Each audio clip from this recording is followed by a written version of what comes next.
தமிழர் தலைவர் நமது குடும்ப தலைவர் மாணவிகு ஆசிரியர் ஐயா அவர்களை அன்போடு கேட்டுக்கொள்கிறோம்.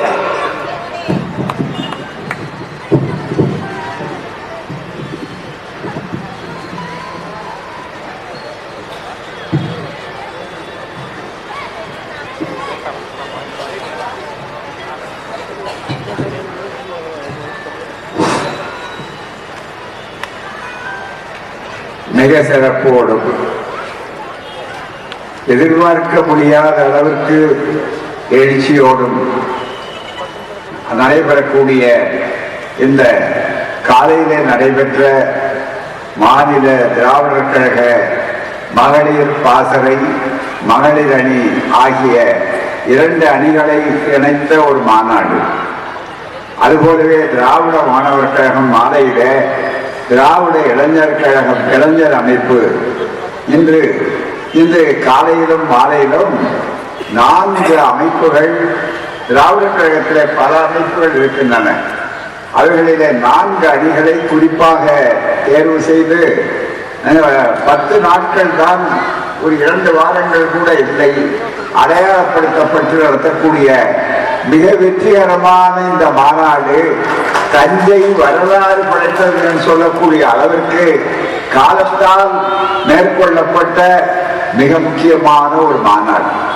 இந்த மாநாட்டில் இங்கே மாநிலத்தில் கழக கொடியாற்றி உரையாற்றிய மாநில இளைஞரணி செயலாளர் வழக்குரைஞர் தோழர் சுரேஷ் அவர்களே, வரவேற்புரையாற்றிய மாநில இளைஞரணிய துணை செயலாளர், இந்த மாநாட்டினுடைய வெற்றிக்கு பெரிதும் உழைத்த தோழர் இரா வெற்றிக்குமார் அவர்களே, தலைமையேற்றிருக்கக்கூடிய மாநில மாணவரணி செயலாளர் தோழர் செந்தூரபாண்டியன் அவர்களே, மாநாட்டினை திறந்து வைத்து உரையாற்றிய மாநில இளைஞரணி செயலாளர் நாகை நாத்திய பொன்முடி அவர்களே, தீர்மான அரங்கத்துக்கு தலைமையேற்ற மாநில மாணவருடைய துணை செயலாளர் தோழர் தொண்டரன் அவர்களே, ஒருங்கிணைத்த மாநில துணை செயலாளர் அறிவுச்சுடர் அவர்களே, இந்த நிகழ்ச்சியிலே சிறப்பாக கலந்து கொண்டு நமக்கெல்லாம் ஒரு சிறப்புரை பேருரை ஆற்றி விடைபெற்று சென்றிருக்கக்கூடிய திராவிட முன்னேற்ற கழகத்தினுடைய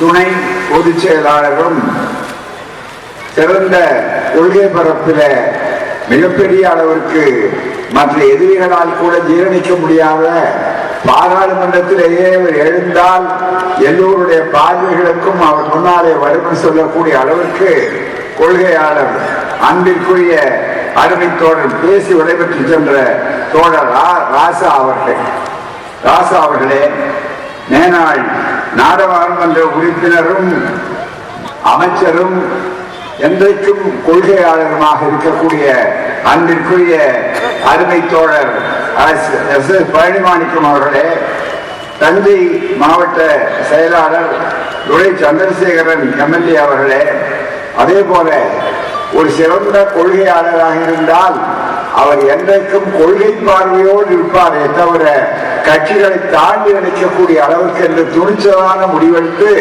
இங்கே சிறப்பாக இந்த திராவிடத்தினுடைய வெற்றிக்கு பாதுகாப்பாக அமைந்திருக்கக்கூடிய அருமை மேனாள் அமைச்சர் என்பதை விட என்னாலும் கொள்கையாளர் அன்பிற்குரிய அருமை தோழர் ஆர் வைரலிங்கம் அவர்களே, இந்த நிகழ்ச்சியிலே கலந்து கொண்டு உரையாற்றிய தஞ்சை நாடாளுமன்ற உறுப்பினர் முரசொலி அவர்களே, திராவிட முன்னேற்ற கழக தேர்தல் பணிக்குழு செயலாளர் தோழர் குத்தாலம் கல்யாணம் அவர்களே, தஞ்சை மாநகரத்தினுடைய வணக்கத்திற்குரிய மேயர் சன் ராமநாதன் அவர்களே, தஞ்சை மாநகரத்தினுடைய துணை மேயர் வணக்கத்திற்குரிய துணை மேயர் மருத்துவர் அஞ்சுகம் பூபதி அவர்களே, திராவிட கழகத்தினுடைய துணைத் தலைவர் கவிஞர் கரி பூமந்தன் அவர்களே, கழக பொதுச் செயலாளர் துரை சந்திரசேகரன் அவர்களே, கழக பொதுச் செயலாளர் அன்புராஜ் அவர்களே, கழக துணை பொதுச் செயலாளர் பிரின்ஸ் என்ஆர்எஸ் பெரியார் அவர்களே, இணைப்புரை வழங்கிய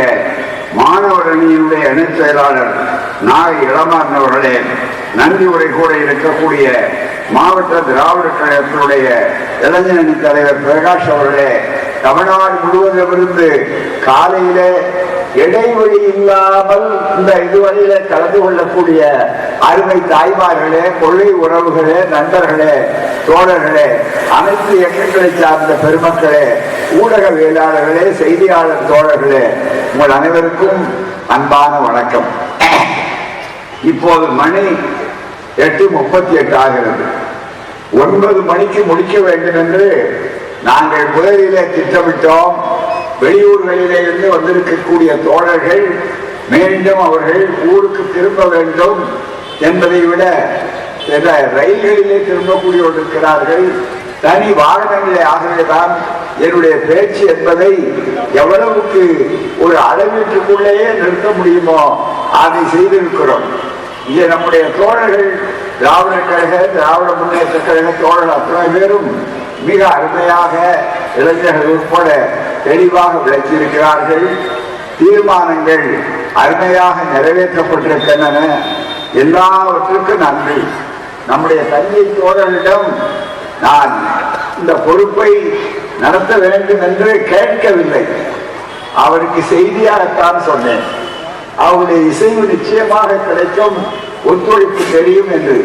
இந்த தஞ்சை அரங்கத்திலே நம்முடைய மாநகரத்துக்குரிய மேயர் அவர்களுக்கும் துணை மேயர் அவர்களுக்கும் நாங்கள் ரொம்ப நன்றி செலுத்த வேண்டும்.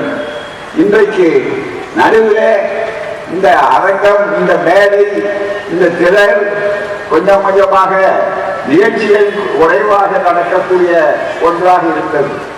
ஆனால் இன்றைக்குத்தான் மீண்டும் இந்த திடலுக்கும் அண்ணா அரங்கம், அதுக்கு முழுக்க முழுக்க நம்முடைய பணிமாணிக்க அவர்கள் தான் அண்ணா அரங்கத்தில் சிறப்பை உருவாக்க காரணமானவர்கள்.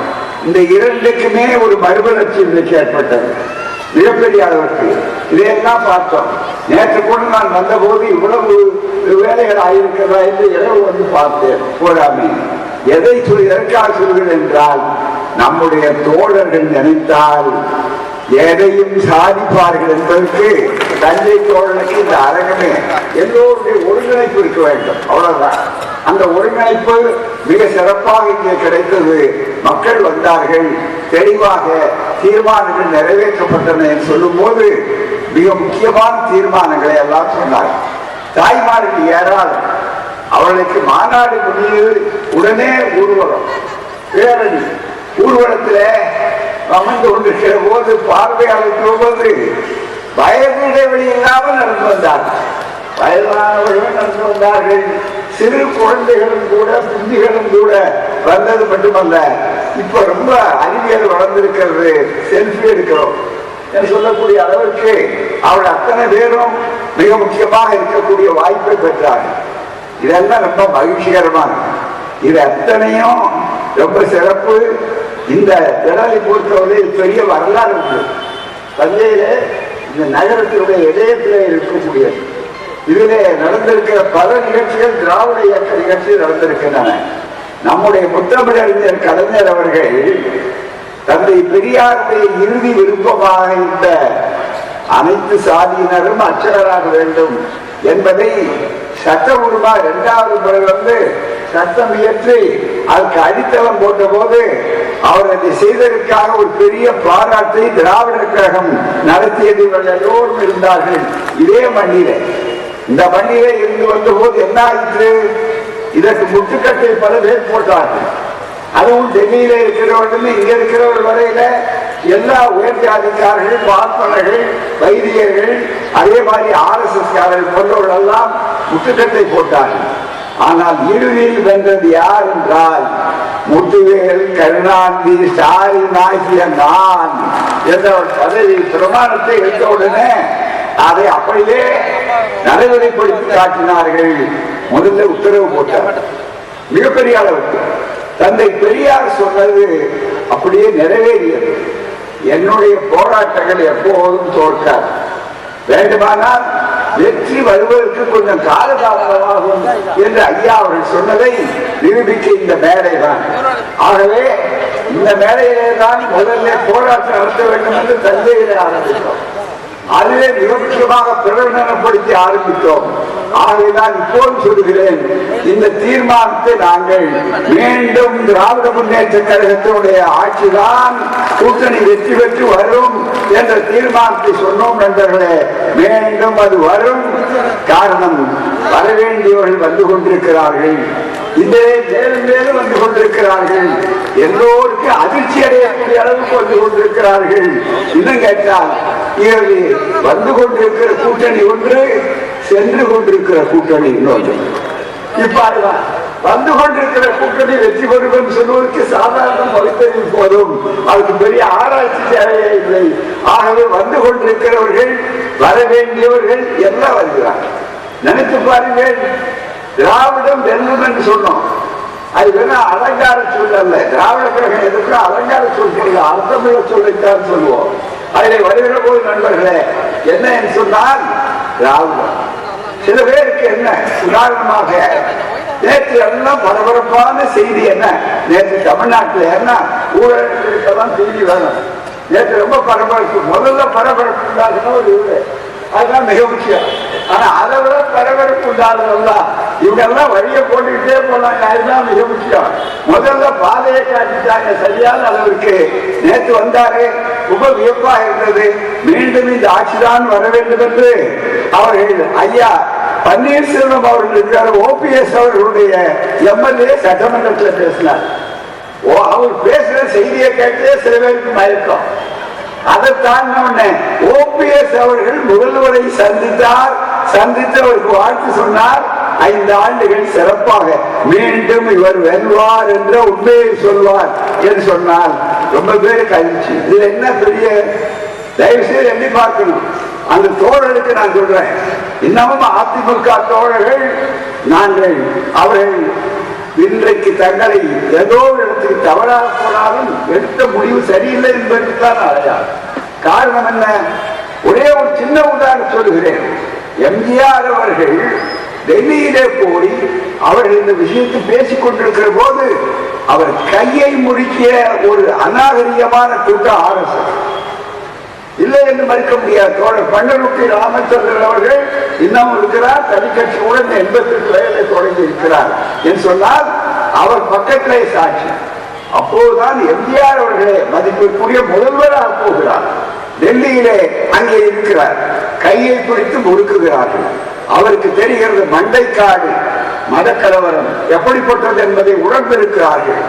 அவ்வளவு உணர்ந்திருக்கிற திராவிட தத்துவத்துக்கு நேர் எதிரானது என்ற நிலையிலே இன்றைக்கு இன்னும் மிக முக்கியமாக நீங்கள் நீதிமன்றம் எல்லா இடத்தையும் மற்ற மன்றங்கள் எல்லாம் போகலாம்.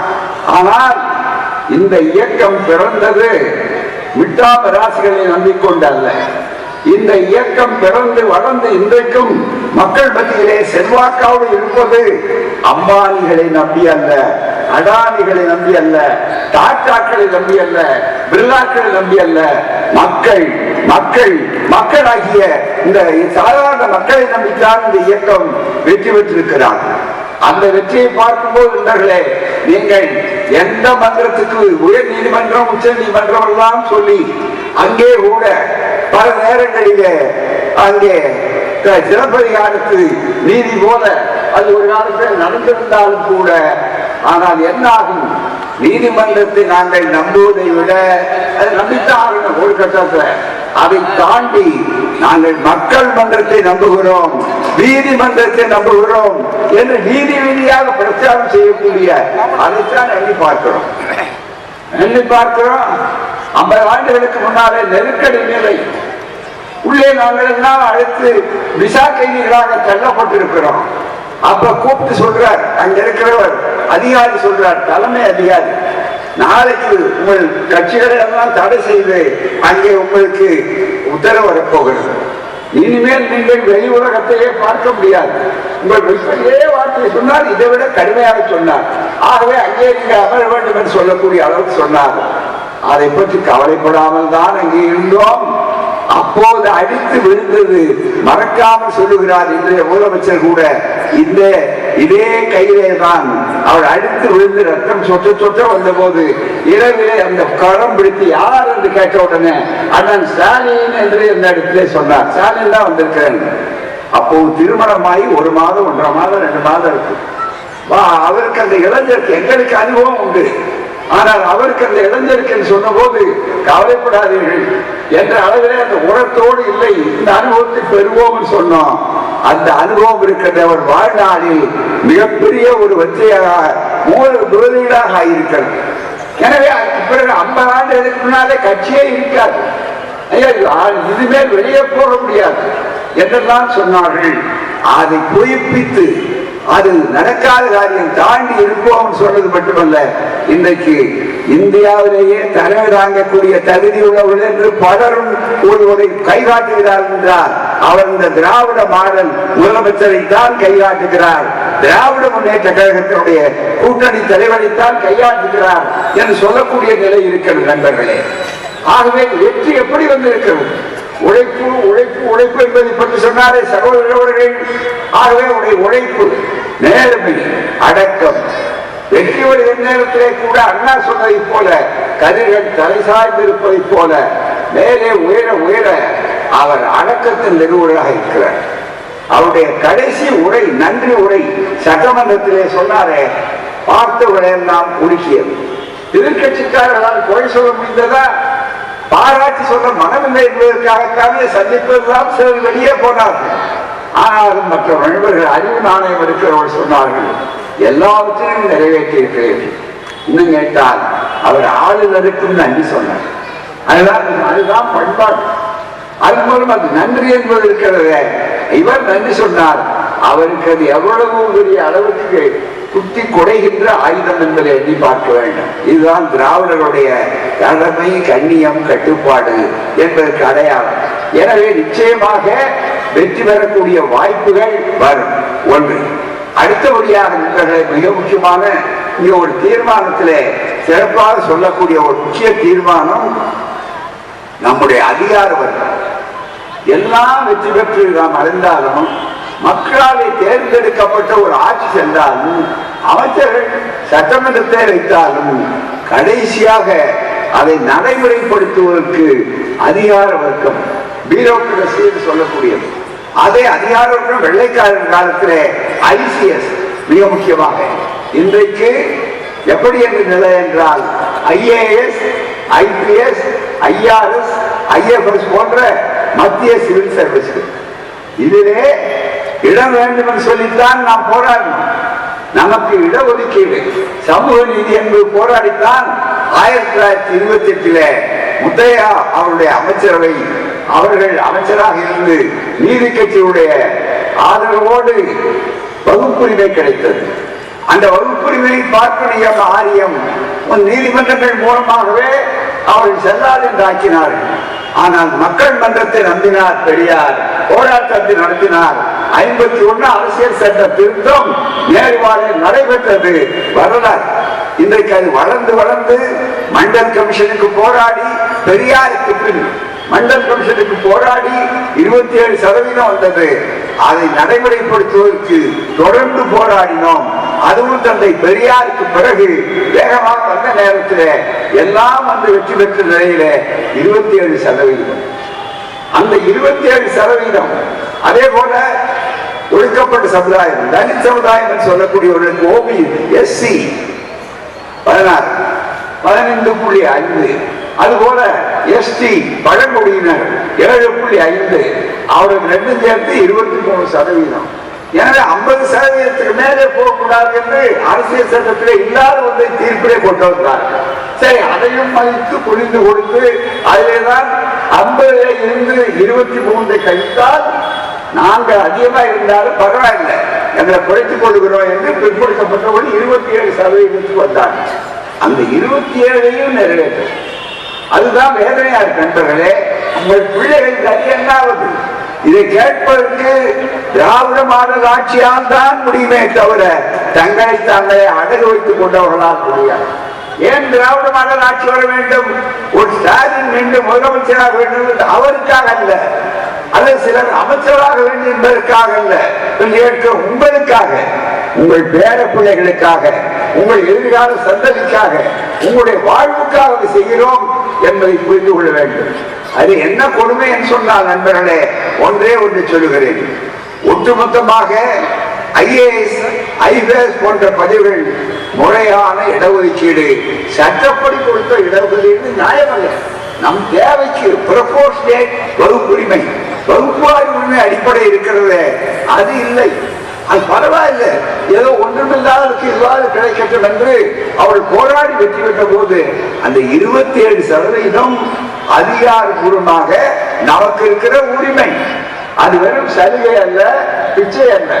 அதை பெறக்கூடிய இந்த அரசாங்கம், ஒன்றிய அரசாங்கம், RSS அரசாங்கம், மோடி அரசு தயாராக இல்லை.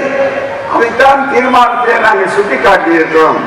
ஒட்டுமொத்தமாக அந்த பதவி பின்பற்றாத 2020 24 வரையிலான 5 ஆண்டுகளில் மட்டும் தெரிந்து கொள்ள வேண்டும். 5 ஆண்டுகளில் மட்டும் ஓபிசி, எஸ்சி, எஸ்டி என்று சொல்லக்கூடிய ஒடுக்கப்பட்டோர் சமுதாயம் இருக்கிறது, அதனுடைய இடஒதுக்கீடு அந்த குறிப்பிட்ட சதவீதத்தில் பாதி கூட நிறைவேற்றப்படவில்லை, வஞ்சித்திருக்கிறார்.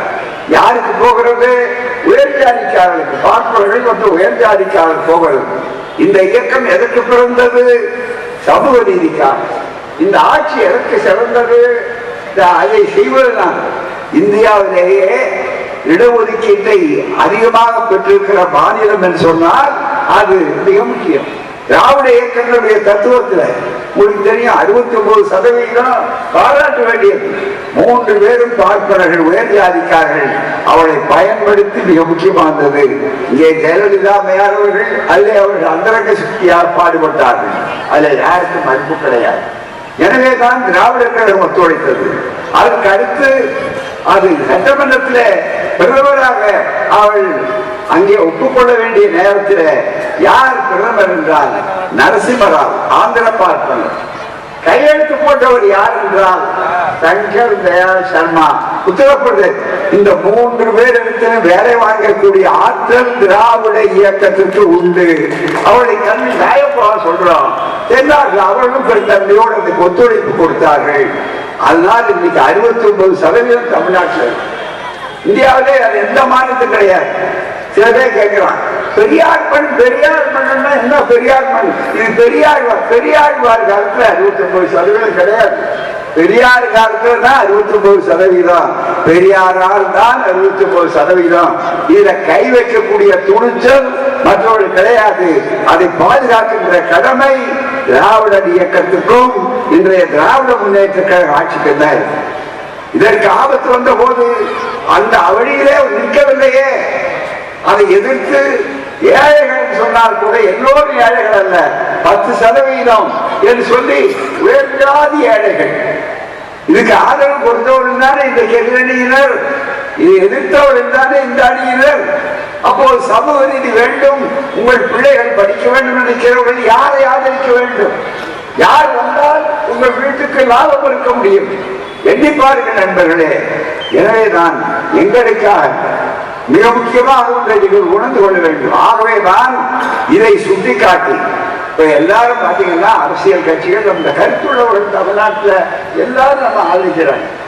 அதுல ஆட்சியாளர்களே முதன்முறை எதற்கும் தவறான எதற்கும் அவர்கள் அறிக்கை கொடுப்பார்கள், கண்டனம் சொல்வார்கள்.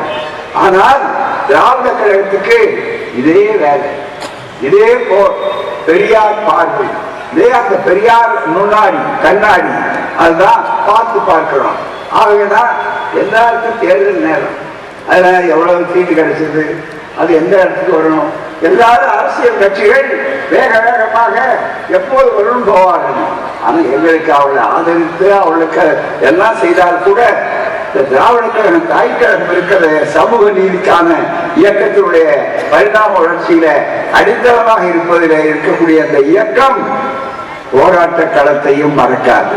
போராட்டம் பிரச்சாரம் என்ற அந்த பெண்களும் இருக்கிறது, அது ஆடிக்கொண்டிருக்கும் என்ற அடிப்படையிலே தான் நண்பர்களே வருகின்ற இந்த சமூக நீதி தவறு என்று சொல்லி ஒன்றிய அரசு, மத்திய அரசு என்று அழைக்கப்படக்கூடிய ஒன்றிய அரசு அதனுடைய அலுவலகங்கள் தமிழ்நாட்டில் இருப்பதற்கு முன்னாலே முக்கிய ஊர்களிலே, முக்கிய மாவட்ட தலைநகரங்களிலே மீண்டும் கண்டன போராட்டத்தை ஒவ்வொரு ஊரிலும் வருகின்ற, அதாவது தெளிவாக 3ஆம் தேதி மார்ச் 3ஆம் தேதி மார்ச் என்று சொல்லக்கூடிய அளவுக்கு இளைஞர் அணியினர், தாய்மார்கள், சகோதரிகள் எல்லோரும் மற்றவர்கள் தேர்தல் களமும் போனாலும் நமக்கு இந்த களமும் மிக முக்கியம் என்பதற்காக அங்கே போகும்போது நாங்கள் அதற்கு என்ன விலை கொடுப்பதற்கு வேண்டுமானாலும் தயாராக இருக்கிறோம். எனவே செய்தியாளர் நண்பர்களுக்கு, ஊடக நண்பர்களுக்கு நாங்கள் சொல்லிக் கொள்கிறோம், இந்த சமூக அநீதியை கண்டித்து இடஒதுக்கீட்டிலே முறையாக இடஒதுக்கீட்டை பின்பற்றாததை கண்டித்து ஒன்றிய அரசு அலுவலகங்களுக்கு முன்னால் திராவிடர் கழகமும் இதற்கு ஒத்து வரக்கூடிய ஒத்த கருத்துள்ளவர்கள், சமூக நீதியை நம்பிக்கையுள்ளவர்கள் யார் வேண்டுமானால் வரலாம். அதற்கு இளைஞர் பட்டாளம், தாய்மார்கள் உட்பட போராட்டம் நடைபெறும் என்பதை தெளிவாக எடுத்துக் கொள்கிறோம். வெறும் மேடை பேச்சோடு போனால் நிச்சயமாக நடக்காது. எனவே நடக்க வைக்க வேண்டும், இடையறாமல் போராட வேண்டும். போராடித்தான் 9,000 நாங்கள் நீக்கிறோம், போராடித்தான் 69% வந்தது. எனவேதான் அந்த போராட்டத்தை மிக முக்கியமாக இதிலிருந்து அறிவித்து மற்ற செய்திகளை பொறுத்தவரையில சிறப்பாக இந்த நீங்கள் வந்தமைக்காக அருமையாக இயக்கத்தோடு வைத்தார்கள். செங்கற்பட்டு மாநாடு சொல்வதிலே மறைமலை நகர் மாநாடு நடந்து 3 மாதங்கள் தான் ஆகியிருக்கிறது, முழுமையாக நிறைவில்லை. அதிலே மிக தெளிவாக இன்றைக்கு தஞ்சையிலே ஒரு பெரிய வரலாறு படைத்து நீங்கள் எல்லோரும் ஒத்துழைத்திருப்பீர்கள். இதற்காக வந்த நேரத்தில் அவள் அத்தனை பேருக்கும் நாம் நெஞ்சம் நிறைந்த பாராட்டுகளை சொல்லுகிறோம். திராவிடர் கழகம் மகளிர் அணி, மகளிர் பாசறை, திராவிடர் கழக இளைஞர் அணி, மாணவர் அணி, மாநில மாநாட்டு ஏற்பாடுகள் பணியாற்றிய தோழர்கள், பொதுச் செயலாளர் அன்புராஜ், ஜெயக்குமார் மாநில ஒருங்கிணைப்பாளர், ஏற்பாட்டு தலைவர் அமர்சிங், மாவட்ட தலைவர் செயலாளர் அருணகிரி, பொருளாளர் ஐயனார், அதே போல துணைத் தலைவர் நரேந்திரன், தமிழ்ச்செல்வன், துணை செயலாளர் வெற்றிக்குமார், வீரகுமார், நாத்திக பொன்முடி, இரா செந்தூர் பாண்டியன், ஆசிரியர் கோபு பழனிவேல், டேவிட், இரா இளவரசன், எஃப் சுப்பிரமணியம், இரா சேகர், நெல்லுப்பட்டு ராமலிங்கம், சாமி கைவல்யன், இளையதுரை, சூரியமூர்த்தி, பரந்தாமன், குலசேகரன், இன்னும் மற்றும் ஏராளமான கவிஞர் பகுத்தறிவுதாசன், பொன்னாப்பூர் திருநாவுக்கரசு தோழர், கலைச்செல்வி, அஞ்சுகம், உதயபிரகாஷ், பாரத் பூஜன், ஆகாஷ் ஆதித்யா, பெரியார் செல்வன், தேன்மொழி, அழகிரி, பாவரர் பொன்னரசு, ஏழுமலை, நிலவன், அல்லூர் பாலு, அதே போல விஜயகுமார், பெரியார் கண்ணன் மற்றும் ஏராளமான தோழர்களுக்கு அன்பார்ந்த தலைமை கழகம் பாராட்டுகிறது. இறுதியாக நண்பர்களே, உங்கள் எல்லோருக்கும் நன்றி, ஊடகவியலாளர்களுக்கு நன்றி, காவல்துறை ஒத்துழைப்பு கொடுத்த அவர்களுக்கு எல்லோருக்கும் நன்றி. ஒரே ஒரு வேண்டுகோள், வெளியூர்களிலே இருந்து பஸ்களிலும் பேருந்துகளிலும் தனி வாகனங்களிலும் வந்திருக்கிற தோழர்கள் இரவு கிளம்புவார்கள். உங்களுக்கு ஒரு வேண்டுகோள், நீங்கள் பாதுகாப்பாக வீடு போய் சேர வேண்டும். தயவு செய்து நீங்கள் பாதுகாப்பாக வீடு, இதுவரையிலே எந்த விதமான சிக்கல் இல்லை. அதே போலத்தான் உங்களுடைய பாதுகாப்பு மிக முக்கியம். எனவே தயவு செய்து காரிலே செல்கிறவர்கள், வாகனங்களிலே செல்கிறவர்கள் பாதுகாப்பாக செல்லுங்கள். நம்முடைய வாகனங்கள் எப்போதும் கொள்கை வாகனம் கூட பாதுகாப்பாகத்தான் செல்லும். ஆக அதை பற்றி கவலைப்படாதீர்கள்.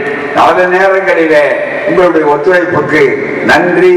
வெற்றி பெறுவோம், திராவிடம் வெல்லும், அதை நாளை வரலாறு சொல்லும். நன்றி, வணக்கம். வாழ்க பெரியார், வளர்க பகுத்தறிவு. நன்றி, வணக்கம். ஐயா அவர்களுக்கு நன்றி. திராவிடர் கழக இளைஞரணி தஞ்சை